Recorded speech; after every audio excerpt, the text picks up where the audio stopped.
প্রচুর পরিমাণে উইল্টিং, অর্থাৎ ওনার স্বাদের ফসল সবটুকুই নষ্ট হয়ে গিয়েছে।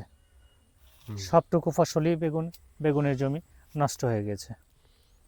পর্যাপ্ত কীরা, ওই যে পর্যাপ্ত কীরা আপনারা দেখতে পাচ্ছেন, এই যে কীরা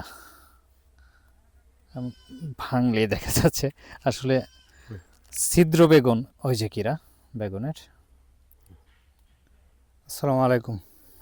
আমরা আপনাদেরকে আজকে বেগুনের অত্যন্ত ক্ষতিকর বা খুবই ক্ষতিকর একটি বিষয়, যে উইল্টিং রোগ।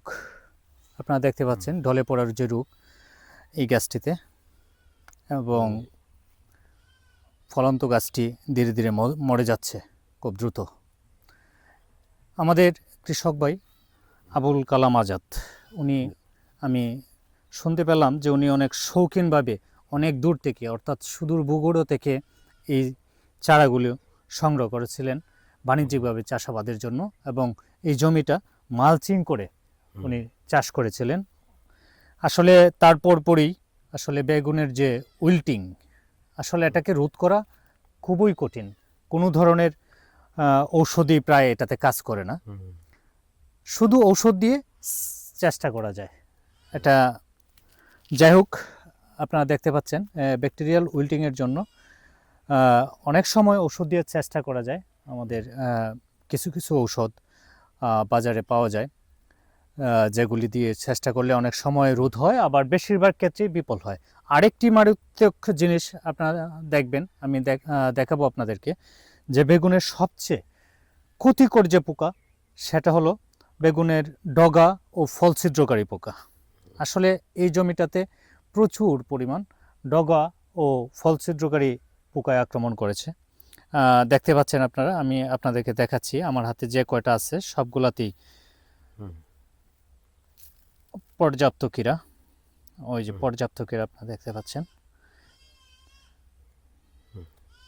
এই যে কীরা ভাঙলে দেখা যাচ্ছে আসলে ছিদ্র বেগুন, ওই যে কীরা বেগুনের। ঠিক আছে, এটাই হ্যাঁ, এটা এটা তো আপনি কখনো রোধ দেখেন, ঠিক আছে। এটার জন্য তো সকাল বিকাল ঔষধ দিতে হয়, তাই না? এই যে ওই যে ছিদ্র বেগুনে। যাই হোক বন্ধুরা, আসলে আমি আমাদের আবুল কালাম আজাদ ভাই, ওনার মুখ থেকে একটু কথা শুনবো। আপনি কিভাবে বীজ দেন জমিতে, কতদিন পর পর বীজ দেন? প্রতি সপ্তাহে এক দুই দিন 3 দিন বীজ দেন, কিন্তু এতে করেও এই পোকাটা আসলে বেগুনের ডগা ও ফল ছিদ্রকারী পোকা রোধের জন্য প্রথমেই যে কাজটা করতে হবে, জমিকে আগাছা মুক্ত রাখতে হবে, এবং পুরাতন পাতা জমিতে থাকতে দেওয়া যাবে না। বেগুনের যে পুরাতন পাতা সেটা থাকতে, কারণ এই বেগুনের যে পুরাতন পাতাগুলি যে জমিতে পড়ে সেগুলি আশ্রয়স্থল হিসেবে কাজ করে মূলত।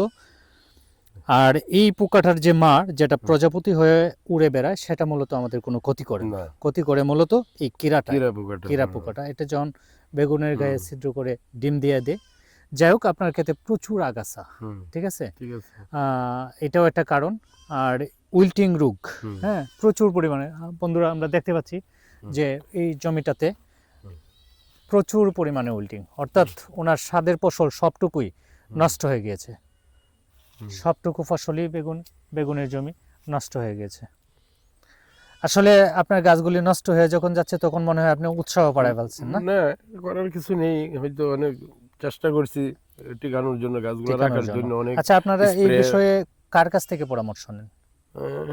এই বিষয়ে এমনি পরামর্শ স্বাভাবিক, এমনি যারা দোকানে এই যে কীটনাশক বিক্রি করে তাদের কাছ থেকে, বা কীটনাশক কোম্পানির লোকজনও আসে অনেক সময়, তাদের কাছ থেকে একটা। যাই হোক বন্ধুরা, আমি আপনাদের মাধ্যমে আমাদের কৃষক ভাই সহ সকলকে একটি অনুরোধ জানাতে চাই, যে অবশ্যই কৃষি জমিতে ঔষধ, কীটনাশক বা কোনো ধরনের সার বা ছত্রাকনাশক ব্যবহার করার পূর্বে আমি অনুরোধ করব আপনাদেরকে, যে আপনাদের এলাকায় সংশ্লিষ্ট কৃষি কর্মকর্তা বা এ বিষয়ে যারা এক্সপার্ট ভালো জানে, তাদের সাথে পরামর্শ করে জমিতে ঔষধ বা বিষ, কীটনাশক, হ্যাঁ, যাই প্রয়োগ করেন না কেন সেগুলি প্রয়োগ করবেন, তাহলে ক্ষতির আশঙ্কাটা অনেকটা কমে যাবে। যাই হোক ভালো থাকবেন সবাই। পরবর্তীতে আপনাদের সাথে নতুন কোনো ধরনের রোগ পোকা নিয়ে আপনার কথা বলবো। সে পর্যন্ত ভালো থাকবেন সবাই। আসসালামু আলাইকুম।